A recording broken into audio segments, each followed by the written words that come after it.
Wellbeing Wednesday on Thursday. Hey, from rainy New Zealand. It's always raining over I there, Heather. it is still raining here. I am sick of the rain. Look at it out there. Yes. So you ran your mega marathon, ultra Yeah, mega thing in the yeah, rain. It I pissed did. down. I did. Absolutely. So it rained the first few hours. It just rained and rained and rained, and the track got muddier and muddier and muddier. And we trudged through incredible conditions. So, yeah, so I set out to do 100 miles. I ended up doing 100 kilometers, not 100 miles, because it was just too, yeah, it was it was partly the wet, and also I had a bit of a back issue. Those two things at about 11 o'clock at night made me just say enough's enough, look after my body. But I feel really chuffed with over 100 miles 2 years in a row, 100 Ks 2 years in a row. And my recovery's been really good. So I'm in good shape now. Yeah, feeling still smiling, laughing about. A lot of people cry about that. What they call it DNF, did not finish. And I just look at it as I stayed alive, and Well, I'm going to call it the FLDI. Yeah, the fucking legend did it. I'm going to call it that because you did something that 99.999% of the world will never even contemplate. I'll be buggered if I'm going to contemplate running 100 mile, let alone successfully running 100 Ks 2 years in a row. So yeah, yeah. that did not finish thing is yeah, don't own that one. No way. No, no, no, I won't. But there is one thing, But which is in the ultra running community. There's I have unfinished business, which is that next year I'll come back and I'll do the 100 mile, and I'll be prepared, even more prepared. I was actually a lot more prepared this year than last year already. So now I'll go another notch up in preparation. And the one thing you can't prepare for is the freaking weather. Weather, you can't. You just don't know. and it's not So. a flat track. It's up and down mountains in mud. So one quick story, I did go over the edge at one point. So I was, and this is a good lesson. Run your own race. So I was running down a channel which was flowing like a river, and there was a sort of little hill either side, like a little bit of a ridge either side. And so I kept running, and that was safe because your feet were absolutely saturated anyway. Anyway, the guy in front of me, who's about 6'8" and he's a walker, was up on the ridge. I thought, oh, that's a good idea. So I went up on the ridge too, and then went down a bank. So he reckons he was really scared because he didn't realize what I was about to do, and he yelled at me, "Don't go any further!" And he grabbed my hand and pulled me up. And another Wow. guy watching from behind reckoned it was like a slow motion movie. He was, I was the talk of that particular spot. So yeah, things like that happen. It's amazing how you got people who just jump in and help you. So I was a Hmm. bit of a mess though. I was mud and sticks and stones and everything from top to bottom. I remember Yeah. seeing, we watched a show on Netflix about Wimbledon Oh and yeah. about how people will, get to Wimbledon like, fuck, you got to Wimbledon. And then they bomb out to the max. They Yeah. do not finish. And the whole theory being that you've got to lose to win. Yeah. Yeah. We have to do not finish Yeah. to Yeah. learn the nuances Yeah. to I reckon it'd be a tiny amount of people who nail a 100 miler first time. Yeah. Part of it is the growth that you getting there. So go you're on exactly the Yeah. right journey. Yeah, absolutely. You're 100% right, Jen, because it's one of the things my coach said to me in, a debrief. He said, very few people, nail their 100 in the first 100 mile in their first one.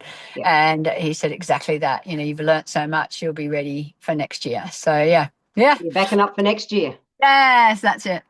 On ya. Anyway, one of the things that I used, because I was lucky enough to get my hands on creatine before it was launched here in Australia. Yep. So I've used it, I'm nearly at the bottom. So I've probably used it for 3 weeks leading up to the race. I'm nearly finished my 30 days of it.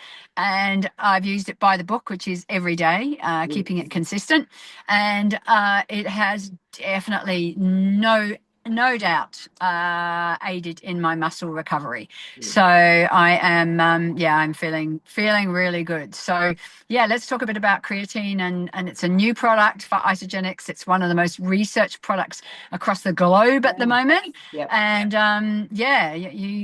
you know even more about it, Jen. So yeah, let's chat about creatine. Well, it's been used for decades, primarily in the bodybuilding and that fitness kind of industry, to be able to help people to recover fast, train harder and recover faster. I remember using it in my late 30s. I went on I'm going to try going to the gym thing. And I did that for 3 months. And look, I had some great results. However, it was not sustainable the way I was doing it. But it was a great learning experience and proved to me that I don't like gyms. Anyway, I digress. But I remember using it, and I remember I was using it how a lot of people use it, which is kind of hit and miss. Just use it on the days that you train hard and stuff like that. However, all the cool research, and there's hundreds of peer-reviewed published studies out nowadays that show it's that consistent dose where people will go, oh, I'm doing 10 grams today and off I go, versus 3 grams consistently brings a wildly different result. And so it's not just about muscles. Yeah, it's about, you know, that energy to train harder, recover faster. However, so much research is being done on our noggin and, you know, being able to keep that in check, and which is why I love it. Yes, I can use it before surfing and all those things, and for when I'm training and doing something. However, from a preventative point of view, if I can do anything to help my brain cope with life better and have, like, you know, sharper short-term focus and better long-term memory, I'm up for that. Yeah, absolutely. Yeah. And I agree. So, you know, because it has not been promoted as something for women. In fact, someone I was talking to yesterday who is young and fit, and she was saying, you know, I always thought it was only for Mitchell, not for me. And there's a lot of research that's It was the really good thing muscle for women. building. Yeah, that's what it was classically used for. Yeah. Yeah. So, yes, get your hands on some creatine, give it a go. And if you're a nitro user, what you can do is use your nitro on the days where you're training, because that has got the 3 grams of creatine in it, but then use your pure creatine on the other day. So you're still getting your consistency. Yeah. So, yeah, and one of the things about it, for anybody who, you know, likes things that are literally neutral flavor, you will not know. You know, you drink it in a glass of water, it's like drinking a glass of water. Put it in your shake, you won't know. So yeah, but the biggest thing is to get a habit going. That's when I take it every day, so that you don't like you keep your body forget. saturated with it. Yes.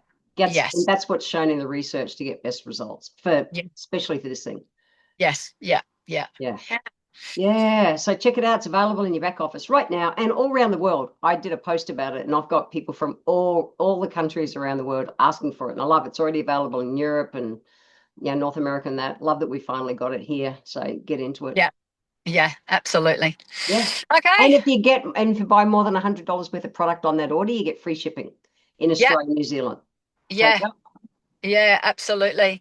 So, for those of you who already have an account, or those of you who don't, you know, go onto the website, have a look at a couple of other things that are going to complement it that you might want to put with it. So it could be Nitro, it could be the Pure Pro, a beautiful Isopro, whatever works for you, and, you know, make up a pack and talk to the person who added you to this group to help you with that. But I think we've really nailed this whole, you know, combination of products. And actually, another interesting story, I was talking to a massage therapist, getting my hour-and-a-half massage to recover the other day. And he was saying, oh, yeah, so remember Isagenix, that was all about weight loss.